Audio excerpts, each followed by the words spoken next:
Thank you, Dario, for the kind introduction. And yes, my new role is head of sender ID registry here in the UK, and also looking into the markets where we operate, which is Spain and Ireland.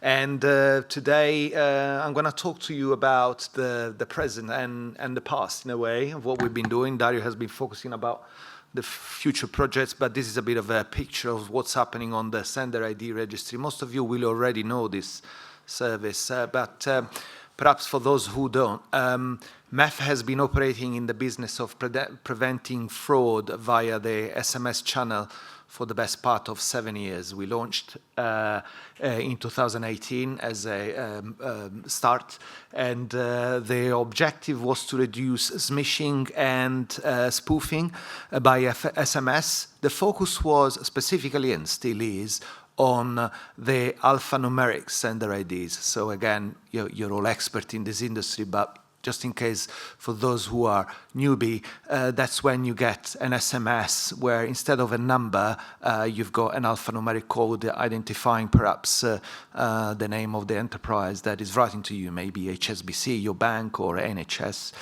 And the service has very much a simple structure, and we operate it as MEF in cooperation with the aggregators, and our customers are primarily the financial institutions in these countries, as well as the government agencies. You can see in the table on the right-hand side of this chart that we are counting significant numbers of merchants, that is, financial institutions, government, or delivery companies in the various markets, up to a total of roughly 70. The great advantage and the great value add that MEF brings in is our role as, let's say, association representing the interest of the messaging business, and the four aggregators are key part in this delivering of this service. Again, we count with the great cooperation of them in these markets. Stats on chain processed here are to be read as an indication not so much of the volume of traffic, obviously, that would be very, very low, but more around the number of routes that we cover and monitor for our customers. So effectively it gives you a rough indications on how these services are going through the routes in between the various aggregators, and then ultimately terminating on a mobile network operators. And the sender ID protected, again, is an indication of the number of brands, of the digital identities that we protect over the SMS channels. In some cases, organizations have more than one identity, but in most cases, enterprises do adopt at least one brand over the SMS, so that would be the name, the one that appears on your screen. It's important to remind everybody here that this is a service that effectively is voluntary and was born through an effective industry collaboration from the outset in between the National Cyber Security Centre in the UK, UK Finance, the association that represents the interests of financial institutions in the UK, and Mobile UK, the association of mobile operators in the UK. So it started off in the UK, and then obviously it developed in the markets that I'm indicating here as well. We have also launched, as we were talking earlier today, in the Crown dependencies, that's Jersey, Guernsey, and Isle of Man, for those who are not familiar with British Isles geography. This is a very important market, a very peculiar one, because despite the fact that it counts on the plus 44 numbering range, it operates entirely independently. They've got their own regulators, they've got their own mobile operators, as well as financial institutions tend to have different branches there. So it's an entirely separate market. It is perhaps one glimpse on what we've done lately in terms of developing our service. Perhaps the most significant developments that we have deployed only a few weeks ago is the ability for our register to monitor URLs. Most of you will be familiar with the fact that when you receive an SMS, sometimes you are sent a link, URL in that you're asked to click. That's very much a way in for fraud, and call to action is also called. So we're making it possible for financial institutions or again governments to whitelist the website or the link that they are using in their communication to customers. That's the first step to guarantee a second layer of protection to them. A few points on the bottom right-hand side of the slide coming from our customers.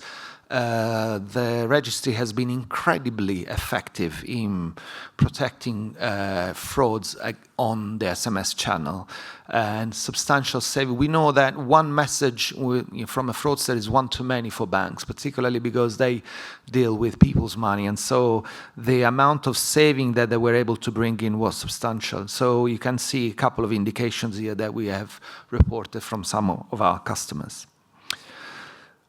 So that's a bit of a roundup on where we are today on the registry. We are working to extend the service beyond the URL protection, but also on the wider call to action, perhaps including the potential numbers that sometimes we are asked to call. You'll be familiar with the traditional scams that you receive where you're being asked to call the certain numbers and then an answering machine kicks in and asks you all those dodgy questions. That's one area. The other one is greater engagement with our customers in terms of educating them. We were talking about education. So we are planning to give a first session in June to our esteemed customers on RCS, the basics. For those who are not telco, they perhaps work in the financial areas and in scams, but they are not familiar with how RCS works and what it makes, what's the difference in between the traditional SMS and the new channel. So a couple of initiatives here, but I also want to talk to you, and that would be my last slide, you'd be happy to know, about the regulatory developments that this area has been facing on. So I'll give you a very brief update on where we are in the UK, in Spain and in Ireland, perhaps starting with the latter. The regulator, a telecom regulator in Ireland, Comreg, has launched a program for making a SMS sender ID registry compulsory.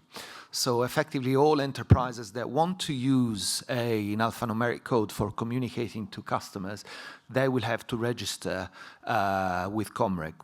And so the decision was taken back in April 2024 after a couple of years of discussions where numbers were climbing and showing very high level of fraud. And the registry is becoming fully operational at the third quarter of this year in October 2025. We are in the transition period. So we operate commercially in this market as well. So we are offering our customers transition services. We are offering them the possibility to maintain our service up until December this year. So but one point to note here is the kind of time lag that happens in between the decision and the deployment of a registry. It's effectively in the area of 17, 18 months. Similar figure similar time lag is expected in Spain. Spain has regulated through a decree from the Ministry of Digital Transformation back in February this year. They have effectively regulated only one article on this specific topic. It's a much more complex decree, but on this point they are calling for the creation of an ad hoc registry that will be maintained and operated by, that will be maintained and operated supposedly by the CNMC, the Telecom and Competition Law Regulator in Spain. They have all the utilities as well. So it's a complex organization. So CNMC is expected to clarify the rules of assignment and the operations of this registry. Again, it's expected to be operational in July 2026. Again, a similar time lag of 17, 18 months from the time of decision and the time of deployment of the instrument. In the UK, finally, Ofcom has been active in this space. They have launched a call for input back in 2024, reducing mobile messaging scams. They are expected to follow on this with a consultation to be launched before a parliament recess. So we expect it to be in around the 20th of July or around that. The response from industry to this call from input, aside what MEF inputted on, was substantive. So there were very many points raised in these responses. They're all available online, but just for your simplicity here, I've just raised a few which I thought were interesting. First of all, RCS and the fraud that is happening on the person-to-person channel. So that's something that little can be done, and little is being done given the high level of encryption of this channel. Effectively, the only parties that can control that channel are not even the mobile operators, are the operating system providers, so effectively Google and Apple. There were calls for mandatory registration. There were calls for enhanced monitoring and blocking, and for more consumer education. So there were also reference to the SIM farm prohibition, which we have heard from Home Office today is about to land in the UK, first country in Europe. And as I said, next steps on this one will be July 2025. And that's it from me, and I hope you found this interesting. I don't know if you've got any questions and comments. I'm here. Questions, but you will hear. You'll have a chance for questions with Stefano. Thank you, Stefano. You'll come back.